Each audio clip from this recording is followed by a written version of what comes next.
નમસ્કાર, આપનું સ્વાગત છે ગુજરાતનો અવાજ ચેનલ ઉપર અને હું છું આપની સાથે પત્રકાર કાજલ સુવા. તમે બધાએ જોયું કે ખેડૂતની વાત આવે એટલે અત્યારે જે વસ્તુ થઈ રહી છે ને, ખેડૂતને એક વોટ બેંક તરીકે જોવામાં આવે છે. જ્યારે ચૂંટણી હોય ત્યારે બધા જ આવે છે કે અમારી લાજ રાખજો, અમારું માન રાખજો. અહીંયા કોંઢ ગામના ભાઈઓએ જ મને કીધું હતું કે બેન, ચૂંટણી ટાઈમે બધાય નેતાઓ આવ્યા કે અમારું માન રાખજો, પણ જ્યારે ખેડૂતોને જરૂર હોય ત્યારે તમે બધા ક્યાં જાઓ છો? અત્યારે કહેવાતા એ ખેડૂત નેતાઓ, મારે શબ્દ એટલા માટે વાપરવો પડી રહ્યો છે કારણ કે એ કહેવાતા નામના જ રહી ગયા છે. અત્યારે ખેડૂતોને તમારી જરૂર છે. 10-10 વર્ષના બાળકોને ડિટેન કરવામાં આવે છે. અરે, એક ભાઈ બસમાં વોશરૂમ માટે આજીજી કરતા હતા, એવા વિડીયો વાયરલ થયા. હમણાં જેતપરથી આવી છું, કેટલી બધી બહેનો તડકામાં 48 ડિગ્રી તાપમાનમાં 4-4 દિવસથી બેઠી હતી. આ સ્થિતિ જોઈ છે ત્યારે એક સહજ રીતે વિચાર થાય છે કે આપણે મત શેના માટે આપતા હોઈએ છીએ? એટલા માટે મત આપતા હોઈએ છીએ કે એ નેતા, એ ધારાસભ્ય, એ સાંસદ આપણા વિસ્તારની રક્ષા કરે. અત્યારે કોઈ નથી દેખાતું, કોઈ નથી દેખાતું. ત્યારે ગોપાલભાઈ ઇટાલિયા, એમનો વિસ્તાર નથી, પણ એને સ્વેચ્છાએ કીધું કે હું મારી પાર્ટી નહીં, હું એક ખેડૂતના દીકરા તરીકે આવ્યો છું, પાર્ટીનો ખેસ પહેરીને નથી આવ્યો. આ શબ્દ એમના ભાષણમાં આપણે સાંભળ્યા છે. સર્વપ્રથમ એને એ વાડીની મુલાકાત લીધી કે જ્યાં આખી આ ઘટના બની હતી, જ્યાં ઊંડા ઊંડા ખાડાઓ છે, જ્યાં ખેડૂતના ખેતરને બેહાલ કરી દીધું છે, વેરણશેરર કરી દીધું છે. ત્યારે સભાઓ ખેડૂતોની ઘણી બધી થાય છે, પણ માત્ર મિટિંગો પૂરતી, નામ પૂરતી, ભાષણો પૂરતી. પરંતુ સર્વપ્રથમ મેં જોયું કે એમણે એ ખેતરોની મુલાકાત લીધી, સ્થિતિ જાણવાની કોશિશ કરી. માત્ર સભા પૂરતું નહીં, નામના પૂરતું નહીં, કે મીડિયાને કવરેજ આપવા પૂરતું નહીં. ગોપાલભાઈ, ખેતરે શું જોયું હતું તમે? પીડા, દુઃખ જોયું ખેડૂતોનું. પહેલા તો બેન તમને અભિનંદન કે આ ગોદી મીડિયાના જમાનામાં થોડીક આશા જીવતી રહી છે તમારા જેવા આગેવાનોના કારણે.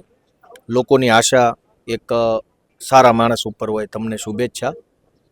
હું અહીંયા કોંઢ ગામના ખેડૂતોની મુલાકાત લેવા આવ્યો તો પહેલેથી જ મેં કીધેલું કે ભાઈ આપણે ખેતરે જઈએ, પરિસ્થિતિ જોઈએ, જેનું ખેતર હોય એ માણસની પીડા સાંભળીએ, ગામના આગેવાનોની વાત સાંભળીએ કે શું શું અહીંયા ઘટના બની છે, કેવા કેવા પ્રકારની વાતો થઈ ચૂકી છે, સરકારી માણસો, કંપનીના માણસો, પોલીસ તરફથી શું શું અહીંયા વાતોચીતો થઈ ચૂકી છે, કેવી બાંહેધરીઓ, કેવા આશ્વાસનો, કેવી બધી દાદાગીરી થઈ, બધું જાણ્યું એમ.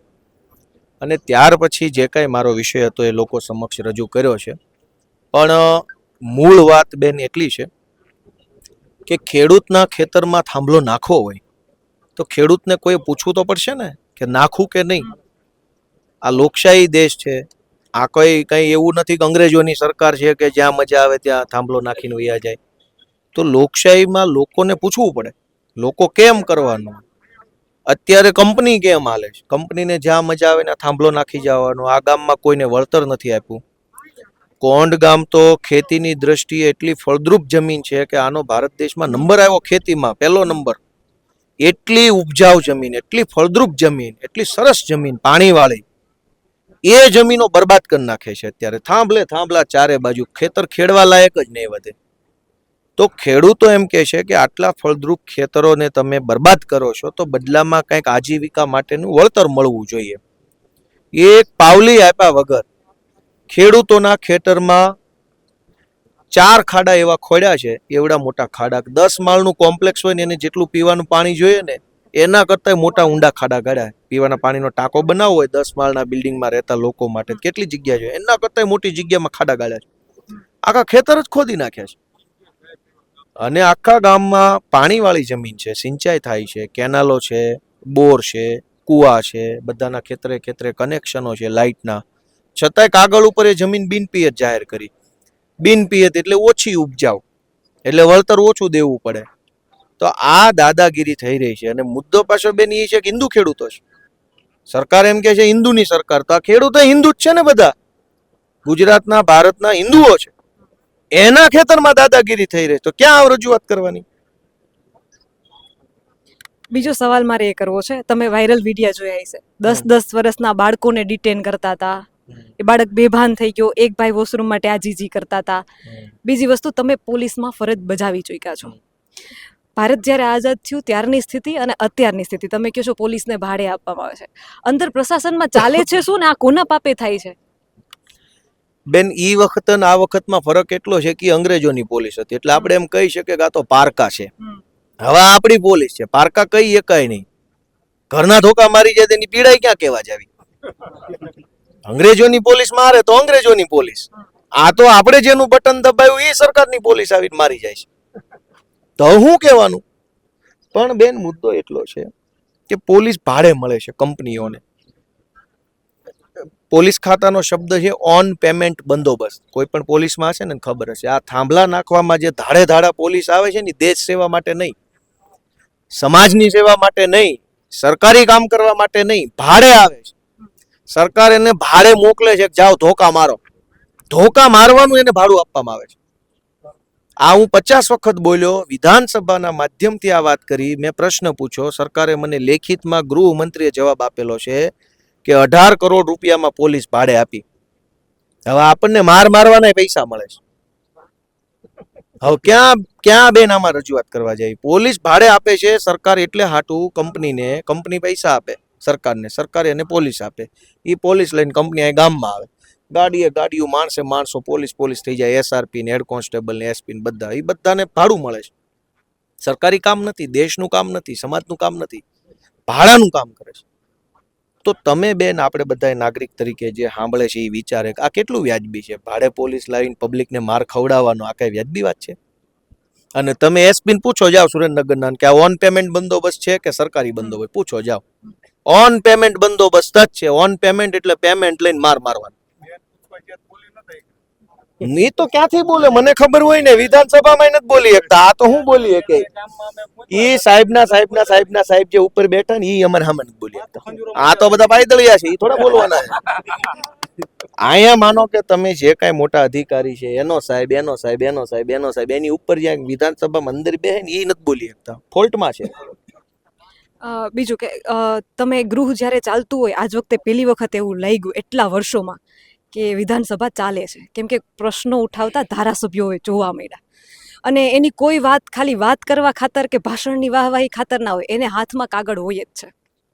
એ કાયદાથી વાત કરે છે, એને કાયદાની ભાન છે, એને કાયદાની સમજ છે.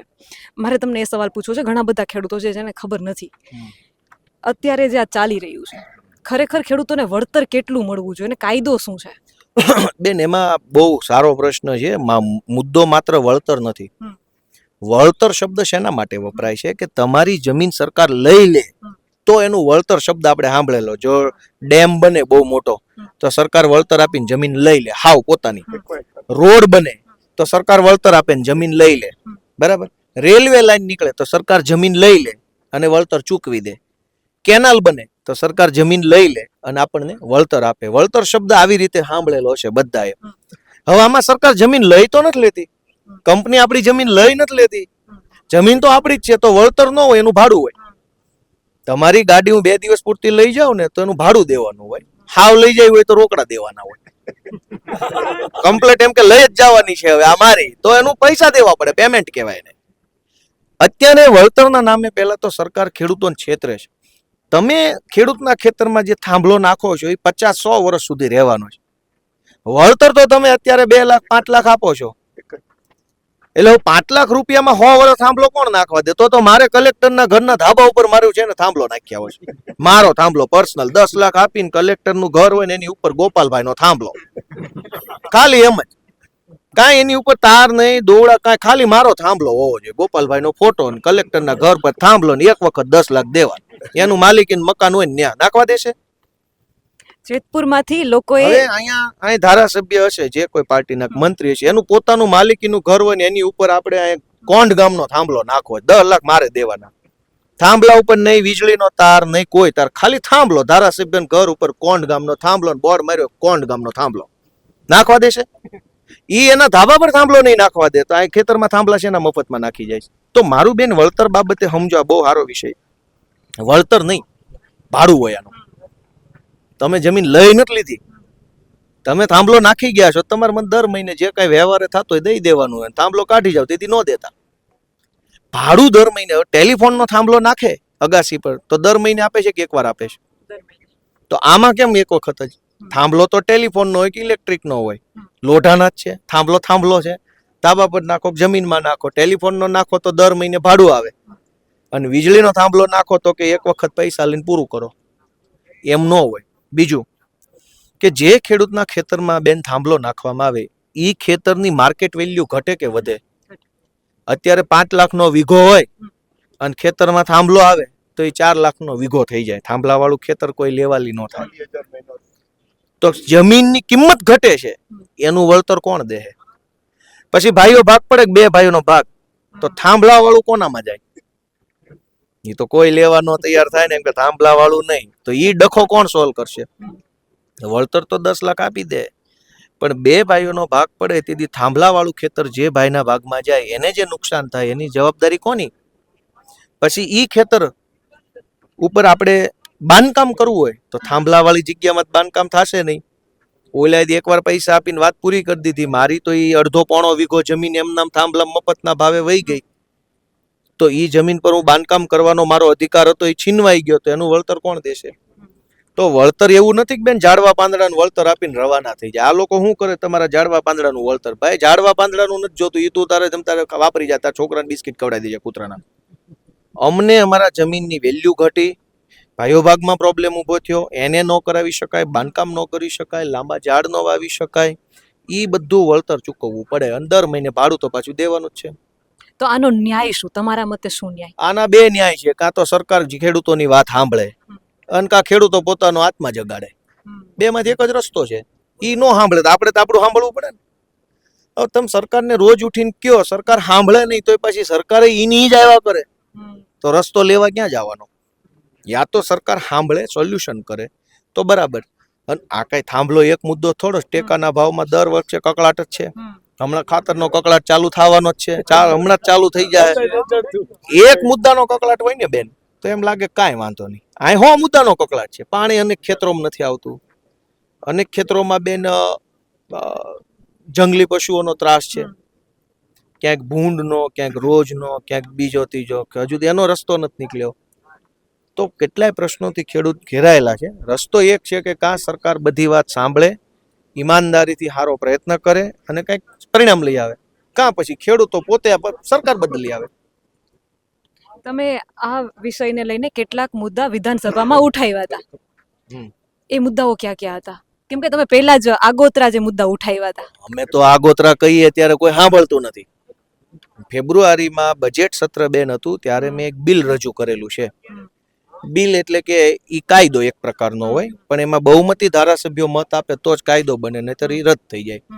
મેં આ બધી વાત જે બોલ્યો કે ખેડૂતોના જમીનની કિંમત જે ઘટે છે, ડિવેલ્યુએશન થાય છે, એનું વળતર ચૂકવવું. ખેડૂતોને ખેતરમાં થાંભલો નાખ્યા પછી જે એને ફૂલ બાંધકામનો અધિકાર નથી મળતો, તો ભવિષ્યમાં જ્યારે ખેડૂતે બાંધકામ કરવું હોય ત્યારે જેટલી જગ્યા બાંધકામ વગરની રહી જાય છે એનું પેમેન્ટ એ વખતના ભાવ પ્રમાણે ચૂકવી દેવું. હાલમાં સરકારની જમીન સરકારે વેચી હોય ક્યાંય પણ સરકારી ખરાબો પડતર કંપનીને, એમાં એને જે ભાવ લીધો હોય એ ભાવ અત્યારે સરકારે ખેડૂતોને ચૂકવવો આમ વળતર પેટે. આ બધી જોગવાઈ કરતું બિલ વિધાનસભામાં દાખલ કર્યું છે, દાખલ થઈ ગયું છે. ચોમાસું સત્રમાં મતદાન થશે, જો બધા ધારાસભ્યો મત આપે બહુમતી તો એ કાયદો બની જાય, તો ખેડૂતોને એનો લાભ મળે. બધા મત ન આપે તો અમારું ફરફરિયું પાછું આવે. કોઈનું નામ નથી લેવું. નામ એટલા માટે નથી લેવું કેમ કે ટાઈમે કામ નથી આવ્યા. નામ લઈને ખાલી એમને ઊંચા લેવા એ ખોટી વાત છે. કહેવાતા ખેડૂત નેતાઓ બધા ગાયબ છે. શું કહેશો? એમાં બેન એવું હોય કે કોઈના કુકડે હવાર ન પડે. સૌ પોતપોતાની રીતે આ સમૂહ છે, સમૂહની શક્તિ છે ને એ જ સાચી શક્તિ છે. વ્યક્તિની શક્તિ નથી. 5000 ખેડૂત ભેગા થાય તો શક્તિ છે. ગોપાલભાઈ એકલા ગામમાં ઊભી બજારે હાંડિયા જેમ આટા માર્યા કરે શક્તિ નથી. ધારાસભ્યો સાંસદ હોય, 50 જણા ટોળું ભેગું હોય તો તાકાત છે. એટલે કોઈ વ્યક્તિ એટલોય મહાન નથી કે સમૂહથી ઉપર વયો જાય. સમૂહ છે તો જ બધા મહાન છે. હવે આજે આટલી મોટી સભા ન હોત તો તમે માઇક લઈને આવ્યો મને કઈ પૂછવા? 500 લોકોનો સમૂહ છે, એમાં શક્તિ છે. એટલે કોઈ ખેડૂત નેતા ગોપાલભાઈ હોય, રાણા સાહેબ હોય, ગમે એ હોય, સમૂહ છે તો શક્તિ છે. એટલે સમૂહથી બધા ઉજળા છે, સમાજથી ઉજળા છે. સમાજથી મોટું કોઈ હોય નહીં. એક અંતિમ સવાલ પૂછવો છે. મેં થોડા ટાઈમ પહેલા ગોપાલભાઈનું એક ઇન્ટરવ્યૂ લીધું હતું.